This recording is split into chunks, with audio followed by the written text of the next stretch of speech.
40년이 왜 의미가 있냐면, 여기서 이제 40년 이전까지 이미지라고 제가 표현을 했는데, 이거 완전히 무슨 깽단이죠, 깽단. 이게 톰슨기란 단총이라 그래갖고, 그 당시에 굉장히 유명한 총이거든요. 미국에서 건너온 총이에요, 이거. 그냥 우연히 찍었는데, 완전히 무슨, 그러니까 찍어놓고 자기도 일종 반신반의한 거예요. 그러니까, 한편으로, 약간 처칠이 약간 좀 이렇게, 오버하는 부분이 있거든요. 한편으로는 멋있어 보이기도 하는데, 완전히 무슨 은행 강도처럼 보이잖아요, 사실은. 그 사실 좀 아리까리했던 부분이 있는 거예요, 사실, 이게. 그리고 대중들 역시도 그냥 이렇게 생각하는 겁니다. 아, 쟤는 좀 튀는 거를 좋아하는 사람. 오버하는 거 좋아하는 정치. 근데 이제 이게 1940년대 이전까지 이미지였는데, 자료를 보니까 한 6가지 이 처칠에 대한 공격이 있었어요, 실질적으로. 단순한 이미지에 대한 비판이 아니라. 제가 이제 하나씩 말씀드리겠지만, 사회주의자들에 대해서 아주 그냥 치를 떨었어요, 처칠이. 그러다 보니까 사회주의자들을 진압하는데 조금 과도하게 약간 반인권적인 어떤 그런 진압들이 좀 있었던 것 같더라고요. 그리고 여성에 대해서 오늘날로 치면 이 사람은 절대 표를 못 얻을 사람입니다. 여성에 대해서 굉장히 안 좋은 어떤 선입관 이런 것들을 좀 갖고 있었고, 여성 참정권 절대 반대했던 사람입니다. 그리고 이 갈리폴리 작전은 뭐냐면은, 처칠이 아마 해군성 무슨 장관인가 할 때였는데, 터키에 갈리폴리 항구를 공격했어요, 이 영국군이. 32만 명이 몰살당했습니다, 이 전투에서. 그러니까 완전히 군사 작전에 있어서 지휘관으로서도 빵점인 거죠, 그러니까. 아이젠하워가 왜 아이젠하워입니까? 노르망디 상륙 작전 같이 큰 전투에서 성공을 했잖아요. 이겼잖아요. 군인들은 다른 거 없어요. 지면 끝이에요. 갈리폴리에서 무려 영국 군인들을 30만 명 가까이 그러니까 사지를 몰아넣은 겁니다. 그러니 영국 국민들이 좋아할 리가 없죠. 그리고 러시아 혁명 또 무모하게 개입해갖고 뭔가 술수를 벌이고, 왜냐하면 공산주의 너무 싫어했거든, 이 사람이. 그리고 우리 입장에서는 주목할 게, 이 사람이 또 아시아인에 대해서 굉장히 혐오를 냈더라고요. 영국이 인도를 지배하지 않았습니까? 그러니까 그 관계 속에서 영국 사람들이, 그러니까 영국의 지배층이 인도에 대해서 갖고 있었던 어떤 그런 안 좋은 감정들이 남아있었던 것이 아닌가, 이런 생각이 들고. 그래서 이제 인종차별주의자다라고까지 욕을 먹어요. 그러니까 이렇게 욕을 먹습니다, 사실은 처칠이. 심지어 그 당시에 40년 전신회각의 수상으로 취임하기 직전에 자료 중에 흥미로운 말이, 처칠은 국가와 인류의 위협이 되는 인물이다. 영국 국가와 위협이 되는 인물이다. 무모하고 궁극주의적이고 보수 반동주의 표상이다. 처칠처럼 진실을 제멋대로 무시하는 사람도 없다. 익명으로 투서를 던집니다, 영국 의회에다가. 그만큼 안 좋은 부정적 이미지의 화신이었던 겁니다, 이 사람이. 이것도 이제 언론에서 찾아보니까, 이건 이제 아까 말씀드린 것도 처칠은 스캔들입니다, 스캔들. 그래서 도리스 캐슬롯이라는, 이 사람은 직업이 특별히 없더라고요, 찾아보니까. 근데 이제 영국의 상류층들의 일종의 이제 사교 클럽 같은 데에서 어쨌든 뭔가 이렇게 좀 주목을 받았던 사람인데, 1933년에서 37년까지, 전쟁 나기 전까지 교제를 했어요. 이 불륜이죠, 불륜. 처칠의 나이가 60세인데, 도리스 캐슬롯의 나이가 33세니까 참 대단한 양반입니다. 저 의외로 사진 찍혔어요, 저렇게. 근데 이제 이 처칠의 스캔들 관련하고 재미난 게 뭐냐면은, 처칠이 그림을 3장을 남겼더라고요. 그러니까 정말 좋아했네요, 이 사람을. 자기 그 부인이 있음에도 불구하고. 그래갖고, 하나는 저런 그림인데, 침대에서 약간 좀 야하게 있는 처칠, 도리스 캐슬롯의 그림이 있었나 봐요. 근데 이제 이 그림이 미국에 큰 문제가 된 겁니다. 왜냐? 그러니까 뭐 영국도 마찬가지죠. 이게 이제 그림이, 당시 미국은 굉장히 그래도 지금과 달리 청교도적인 입장이 있다 보니까 정치인이 이렇게 불륜에 대하고 이런 거에 대해서 용납을 안 하는 거예요, 분위기가. 그런데 아까 말씀드린 것처럼 영국 입장에서는 미국의 참전을 이끌어내는 게 너무너무 중요한 상황인데 이게 처칠이 이렇게 개막내처럼 이루고 다니니 이게 영국도 마찬가지고 미국도 마찬가지로 골치 아픈 일이 생긴 겁니다, 사실. 그래서 일설에 의하면은 이 도리스를 미국에서 몰래 빼갖고 영국으로 데리고 오는데 루스벨트의 비행기까지 동원했다라는 얘기가 있더라고요. 물론 확인되지 않은 얘기인데. 그래서 어쨌든 그만큼 이제 하여튼 영국 사회에서 처칠이 거듭 말씀드리지만 별로 그렇게 인기를 못 얻고 좋은 이미지는 아니었다. 처음에는 그 말씀 드리고 싶고요. 요거는 이제 이 자료는 뭐냐면은 처칠이 얼마나 나대기를 좋아했던 인물인지를 보여주는 사건이에요. 그리고 이게 아까 말씀드린 것처럼 인종차별주의자들이 집중적으로 비난하는 이 사건에 이게 1911년 이게 인터넷에서 시드니가 총격전이라고 치면 자료가 조금 나와요. 이게 뭐냐면은 이게 이제 일종의 이제 뭐라 그래 온라인으로 치면 이제 테러리스트죠. 테러리스트, 독립 테러리스트.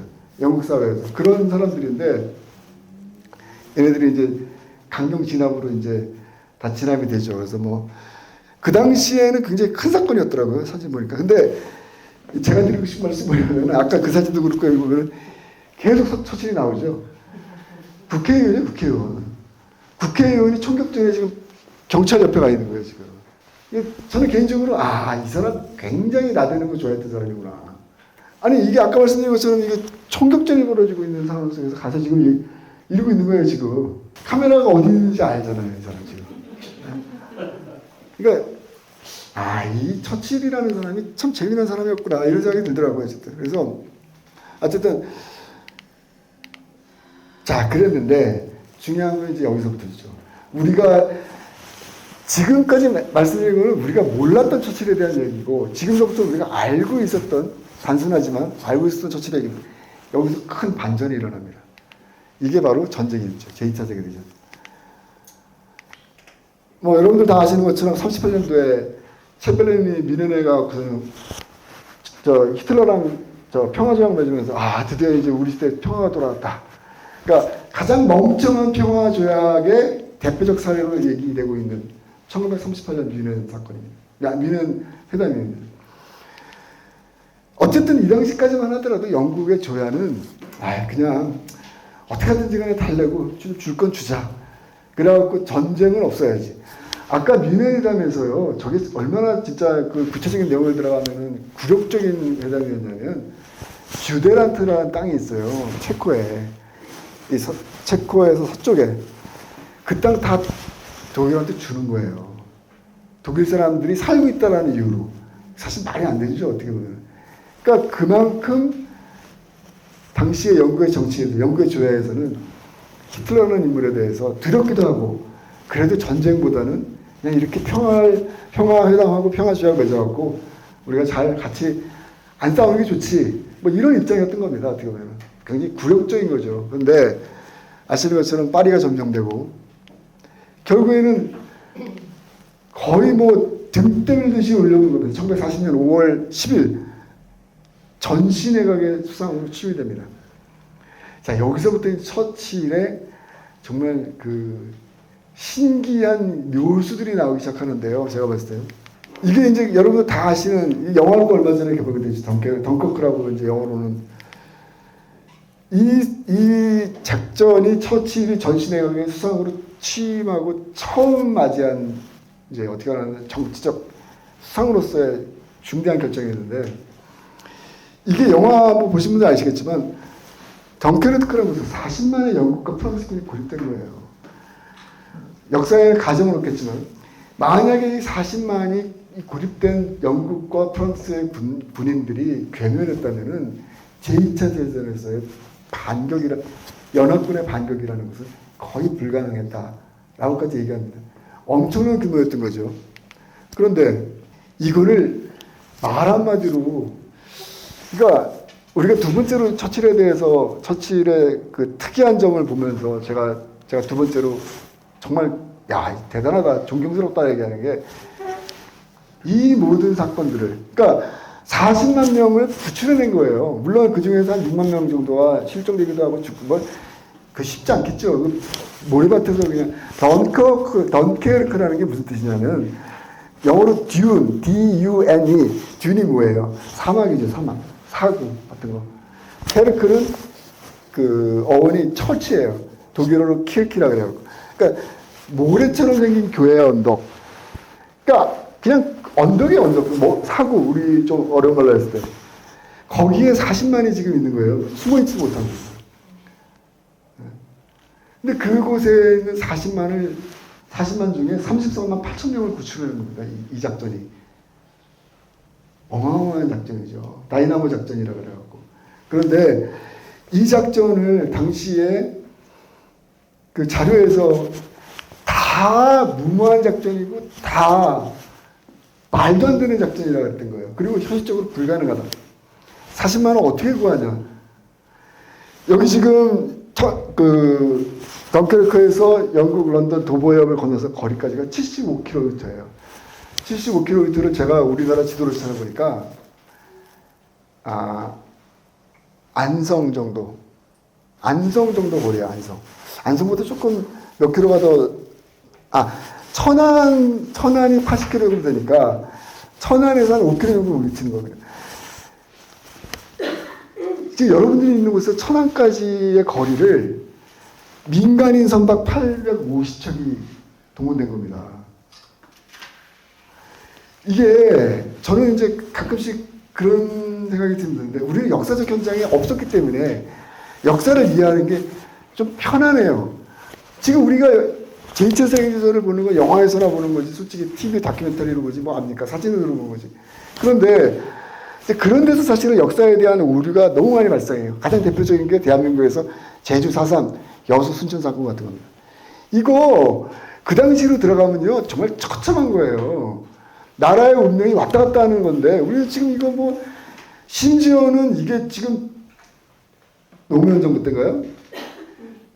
그 4.3 진상보고서 정부 보고서에 국가의 존립과 관련한 선거를 방해하는 공산주의자들의 작동에 대해서 전혀 백지화시키고 무슨 뭐 사람들이 국가에 의해서 국가 공권력에 의해서 무슨 뭐 처음에는 3만 명, 4만 명이 죽었다 그랬죠. 나중에 이제 10,000명으로 줄었는데 제가 드리고 싶은 말씀은 뭐냐면 역사 현장을 그렇게 봐서는 안 된다는 겁니다. 역사 현장을 제대로 이해하기 위해서 그 시대로 들어가야 돼요. 편안하고 안락한 지금 시점에서 그걸 바라보는 게 어떻게 역사를 올바로 이해할 수 있겠습니까? 이 덩케르크 작전을 왜 주목을 제가 하게 되냐면 거듭 말씀드리지만 천안까지의 바다를 민간인 선박 850척이 왔다 갔다 하는 거예요 지금. 네? 이게 정말 쉬운 일이었을까요?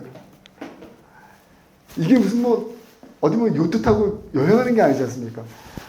가장 영국이 위험에 빠져 있었던 1940년 5월 나치의 위력이 가장 강력했던 개전 초기, 제2차 세계대전 개전 초기 희망이라는 게 없었던 시점에 850척의 민간 선박이 동원된 겁니다. 그래서 이 자료를 보니까요 어떤 선박이 7번을 왔다 갔다 했더라고요. 사람을 구하느냐고 군인들 구하느냐고. 이게 쉽지 않은 거예요 여러분. 근데 이거를 말 한마디로 했다는 겁니다. 처칠의 위대함이 세 번째로 말씀드리고 싶은 게 말 한마디로 했다는 거예요.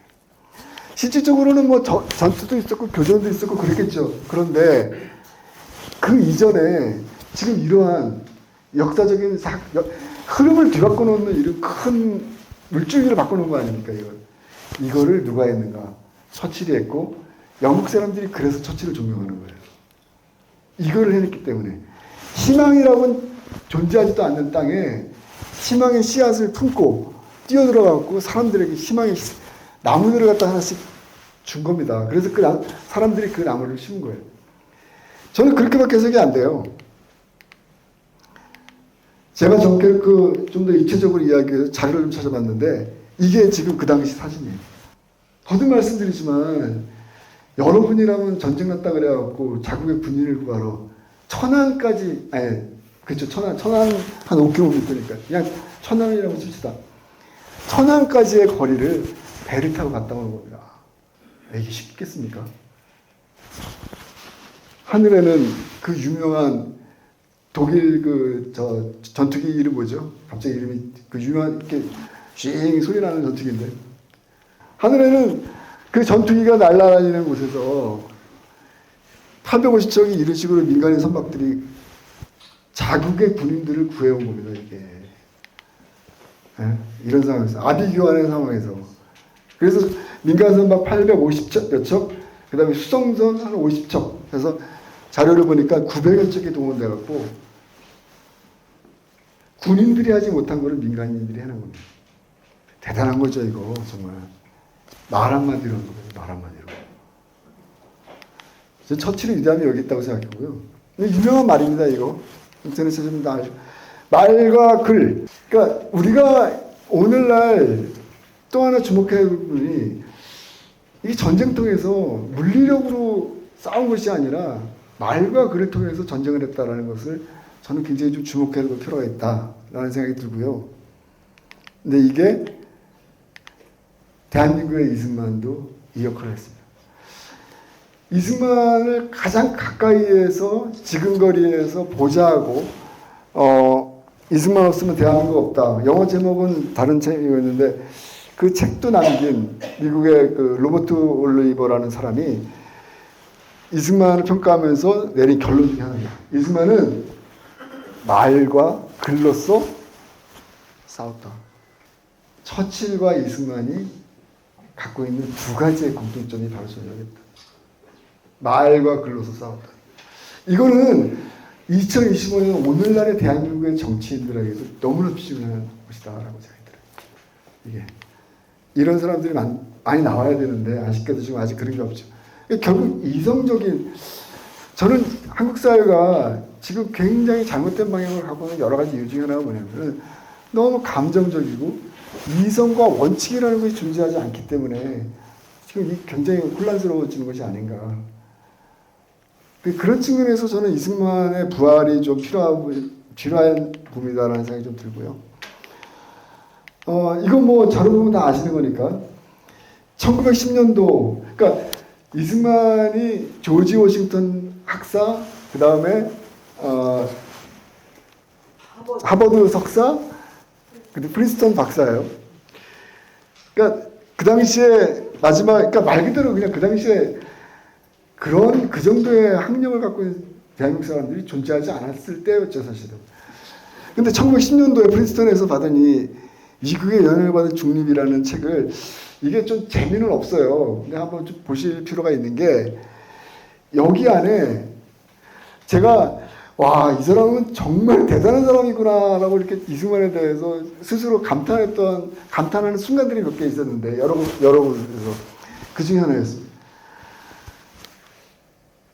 굉장히 통부하고 깊은 학식을 갖고 있는 사람입니다. 그러니까 그러니까 심지어 좌익들이 그런 말 하죠. 그냥 뭐 운이 좋아갖고 뭐 그냥 그런 좋은 학교 다녔고 뭐 1년 만에 무슨 뭐 석사도 마치고 뭐 뒤에 정치인들이 빽이 있어갖고 어쩌고저쩌고. 그러니까 이승만을 평안하면서 그런 얘기해요. 이 책 한번 읽어보라고 좀 권하고 싶어요. 물론 다른 책도 있지만. 이 박사 논문은 심지어 미국에서도 미국의 영향력이 확고하게 자리지 않았던 1910년대라는 거거든요. 그러니까 미국 사람들이, 미국의 친이승만 계열의 그 정치인이나 그 학자들이 이승만을 평가할 때 공통점이 하나 있어요. 그게 뭐냐면은 예언자다, 선지자다, 이런 표현을 많이 써요. 그게 이승만을 따라다니는, 그러니까 미국 사람들 입장에서 예언자 같은 사람이다, 선지자 같은 사람이다, 이런 수식어를 계속 붙거든요. 이 책과 관련이 있습니다. 1910년도에 미국이 아직까지 전 세계의 물론 정치적으로도 그렇고 군사적으로도 그렇고 아직까지는 그렇게 확고한 자리를 잡지 않은 그 시점에 미국의 영향을 받은 중립이라는 책을 쓴 거예요. 이게 자유통상에 기초한 시장자본주의가 발전해야 되는 이유, 그리고 그것이 미국을 통해서 발전할 것이다. 이거를 지금 얘기하고 있는 겁니다. 이 책을 통해서. 이 책에서 제가 내용은 다루지 않았는데 사략선이라는 단어 아세요? 사략선? 제가 이번에 좀 많이 배웠어요. 이 이승만의 미국의 영향을 받은 중립을 좀 찾아보다가 사략선이라는 게 있는데 저 참 이번에 몰랐는데 이게 뭐냐면요. 해적선을 국가가 운영했어요. 해적선을 국가가 운영한 거예요. 이게 15세기인가부터 전통이 생겼더라고요. 스페인에서부터 시작해갖고 이게 무려 18세기까지 미국이 본격적으로 세계 무대에 등장하기 전까지 국가가 힘 있는 국가가 해적선을 운영했다는 거예요. 그러니까 일종의 이제 면허장 같은 걸 준 거예요. 면허장 같은 걸. 너는 해적질을 해도 돼. 하고서 이 말씀을 왜 드리냐면은 입체적으로 우리가 그 당시로 돌아가서 이 미국의 영향을 받은 중립이라는 것을 이해해야 된다는 겁니다. 자유통장이라는 것이 우리는 지금 너무나 익숙하고 너무나 당연한 것으로 받아들이지만 18세기 말까지 자유통장이라는 게 없었어요. 자유통장. 힘 있는 애들이 다 가져가는 거예요. 이승만의 아까 논문 중에 박사 논문 미국의 영향을 받은 중립에 굉장히 많이 등장하는 표현이 이겁니다. 친구의 선박은 친구의 화물을 만든다. 처음엔 이 사람이 왜 이렇게 이 표현을 많이 쓰나. 이게 무슨 뜻이냐면요.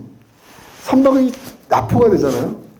그럼 아까 말씀드린 건 사략선 같은 게 있으니까 배가 예를 들어서 뭐 화물선이 하나 납포가 되잖아요. 배만 납포가 되는 게 아니라 그 안에 있는 화물들까지도 다 힘 있는 자가 다 가져가는 거예요. 해적처럼. 근데 이게 해적질에 의해서 이루어지는 게 아니라 국가가 그 해적질을 용인했다라는 게 너무 웃기지 않습니까? 이게 15세기부터 18세기까지 국제 이 선박에서 통상에 있어서의 기본적인 원칙 중에 하나였던 겁니다. 그러니까 얼마나 이게 좀 말이 안 되는 거예요. 그러니까 한마디로 얘기해갖고 힘센 놈, 대포 멀리 쏠 수 있는 놈, 화살 그리고 총 멀리 쏠 수 있는 그 힘을 갖고 있는 나라가 위너 테이크스 올 다 먹는 거예요. 이거. 여기에 이승만이 일종의 문제제기를 던진 겁니다. 이게. 야 그렇게 갖고서 이게 말이 되냐? 근데 이게 왜 중요하냐면은 조선이 일본에게 나라의 운명을 국권을 뺏겼지 않습니까? 결국에는 중립이라는 것이 이 시장자본주의와 자유와 독립이라는 굉장히 밀접한 관련이 있다. 자유민주주의공화국을 만드는 데서. 제가 왜 이 미국의 영향을 받는 이 논문을 보면서 감탄했냐면은 1910년이에요. 1910년. 네? 1910년에 이거를 읽었다? 국제정세 실소에 있어서. 이야, 이건 좀 대단한 거다. 네? 오늘날 우리를 치면 너무 당연한 것들이에요. 당연히 자유롭게 통상해야 하고 뭐 이런 거. 근데 거듭 말씀드리지만 18세기, 19세기로 넘어가 버리면은 지금 우리가 생각하는, 상상할 수 없는 말도 안 되는 비논리적인 세상이 펼쳐져 있던 때입니다, 이때가. 거듭 말씀드리지만 여기서 미국 중심으로 세계 질서가 개편될 것이다. 이걸 본 거예요. 계속 강조하고 있는 게 지금. 제가 이건 왜 준비를 했냐면은 광주대 1편 때도 좌익들이 이승만을 그렇게 욕을 해요. 근데 이게 이것과 관련이 있어서 제가 말씀드리고 싶어서 몇 가지 준비했습니다. 이게 이제 그 당시 1919년 1차 세계대전이 끝난 다음에 전쟁이 한번 나면 이런 큰 전쟁이 끝나면은 세계가 한번 개편되죠. 이렇게 정리가 되죠. 질서가 새롭게 막 잡히는 거죠. 그리고 진 놈과 이긴 놈 사이의 관계도 정리하고 당연히 전쟁이 일으켰으니까 이긴 사람이 진 사람한테 배상도 요구할 수 있고. 자, 중요한 건 뭐냐면 아래 사진이 뭔지 아세요? 1919년도 결론부터 말씀드릴게요. 1919년도에 파리 평화회의라고 하고 파리 강화회의라고 하는데 이때 이승만이 독립청원서를 보냈다. 그리고 그 독립청원서에서 우리의 주권을 미국에다가 위임하고 독립을 얻겠다. 이게 좌익들이 이승만을 공격하는, 비난하는, 아마 뭐 미디어라든가 신문이라든가 뭐 그래서 아마 보신 분들 기억날 거예요. 저도 잘 몰랐어요. 솔직히 말해갖고. 단편적으로만 알고 있었지. 이승만을 공격하는 여러 가지가 있는데 그 중에 하나가 1919년도에 이승만이 하여튼 뭐 미국에다가 주권을 넘기고 나라를 팔아먹었다. 그래서 단체 신조어가 유명한 말 있지 않습니까? 이완용은 나라를 팔아먹었지만 이승만은 없는 나라를 팔아먹었다. 기억나시죠? 그런 표현 들어오셨을 거예요. 이승만은 없는 나라도 팔아먹었다. 왜냐하면 일제시대 때 어쨌든 국권을 뺏겼으니까. 하여튼 이승만을 욕하고 비난하는 굉장히 중요한 얘기인데 이거 반드시 바로 잡혀야 돼요. 자, 이게 뭐냐면요. 1919년 파리에 참석한 일본 사절단 규모예요. 그러니까 개편되는 제일 끝난 다음에 국제일사가 재편되는 이 시기에 우리는 이 회의에 초대장도 받지 못했어요. 참석도 못했어요. 일본은 승전국의 입장에서 파리 강화회의에 당당하게 사절단을 보냈습니다. 이거 어마어마한 규모죠, 사실은. 자, 그런데 간신히 그래도 어쨌든 이승만을 중심으로 해갖고 이 파리 평화회의에 조선의 독립을 알리고 조선을 하루속히 독립시켜야 된다. 이거를 이제 청원서라 그래갖고 요청서 같은 걸 해서 청원서를 제출 못해요. 결국에는 이 윌슨한테 갑니다. 윌슨 대통령한테 자료를 보니까 이 파리 강화회의에 의제를 채택이 안 돼요. 입장권도 못 받은 거예요. 사실은 당시 조선은. 근데 어쨌든 김유식을 중심으로 해갖고 파리에 갑니다. 이 오른쪽에 있는 인물이 누군지 아세요? 호시민입니다. 호시민. 베트남도 그 당시에 프랑스와 관련이 있어갖고 자신의 주권을 찾기 위해서 같이 가요. 제대로 인정 못 받습니다. 조선도 그렇고 베트남도 그렇고. 젊었을 때 호시민이 1919년 파리 강화에 참여를 하는 거예요. 문 밖에서, 그러니까 오늘날로 치면은 피켓 시위 한 겁니다. 피켓 시위. 조선을 독립시켜 주십시오 하고. 자, 그런데 제가 문제 삼는 건 이게 아니에요. 좀 아까 말씀드린 것처럼 이완용은 있는 나라를 팔아먹은 처먹은 놈이지만 이승만은 없는 나라까지 팔아먹은, 이거 원문에 있는 내용입니다. 신철호가 이렇게 얘기했고, 이 모스크바에서 정치자금 받았던 이동이라는 당시 국무총리, 이승만은 썩은 대가리다. 외교상의 실패, 한민족의 독립정신을 현혹시켰다. 이동이라는 사람 이렇게 얘기했습니다. 그러니까 이 내용을, 이 문서를 보고선 오늘날 70년, 80년 후에 대한민국의 좌익들이 이승만은 국가관도 없고 애국심도 없고 없는 나라까지 팔아먹은 아주 나쁜 놈이다. 사악한 놈이다. 오로지 자기밖에 몰라. 이렇게 얘기하고 있는 비난의 근거가 이거거든요. 이 문서거든요. 자, 우리는 원전으로 돌아가야 돼요. 도대체 이승만이 기초했다고 하는 독립청원서의 내용이 뭔지 아무도 관심을 두지 않았습니다. 저도 몰랐어요.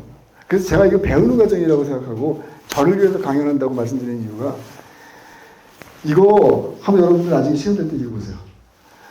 제가 조금 귀찮더라도 같이 읽고, 파리에 모인 연합군 측의 조선의 완전한 독립을 보장하는 조건 하에 한국을 국제연맹의 위임 통치하에 두고 현 일본의 통치하에서 해방하는 조치를 취할 수 있도록 저희들의 자유와 원망을 평화의 탁상에 이 테이블에 지지하여 주시기를, 안건을 올려달라. 조선의 독립을 간절히 청원하는 바입니다. 그렇게 되면 한반도는 중립적인 상업지역으로 변하고, 이게 1910년도에 이승만이 썼던 미국의 영향을 받은 중립, 박사학위 논문과 직접적으로 관련된 얘기예요. 중립이라는 얘기가 나오지 않습니까? 그리고 모든 나라가 혜택을, 이렇게 중립적인 국가를 만들어내면서 모든 나라가 혜택을 받을 것이다. 그렇게 되면. 그리고 그래서 그 극동에서 하나의 완충국을 창립하는 것이 되어 어떤 특수국가의 확장을 방지하고, 일본 얘기하겠죠. 동양에 있어서 평화를 유지할 것으로 보인다. 이게 원문입니다. 여기 무슨 문제가 있나요? 이 문장에. 한번 찾아보세요. 네? 아니, 저는 이 문장을 여러 번 봤어요. 아니, 여기 이 문장 어디에 단지 신초가 얘기한 것처럼 나라를 없는 나라도 팔아먹었다, 뭐 그런 얘기가 어디 있어요 지금? 네? 없어요. 아니, 이거 너무 당연한 얘기 아닙니까 지금 이거? 네? 가장 중요한 전제가 뭐예요? 조선의 완전한 독립을 보장하는 조건 하에 국제연맹의 위임통치, 미국의 위임통치도 아니에요. 국제연맹의 위임통치에 두고, 물론 국제연맹은 미국이 장악하고 있기 때문에 뭐 미국의 영향이라고 해도 사실은 할 말은 없겠지만 어쨌든 이 문서 내용을 봤을 때는 전혀 나라를 팔아먹었다는 내용이 저는 안 보인다는 걸 말씀드리고 싶은 거예요. 여기 어디 나라를 팔아먹었다는 얘기가 들어가니까. 그런데 왜 우리는 여기까지 나라를 팔아먹었다. 이승만이. 이 정치를 요청하면서 이승만이 나라, 없는 나라까지 팔아먹었다라고 얘기하죠. 이게 말이 안 되는 거예요. 이게 제가 개인적으로 정말 싫어하는 좌익과 공산주의자들의 거짓입니다.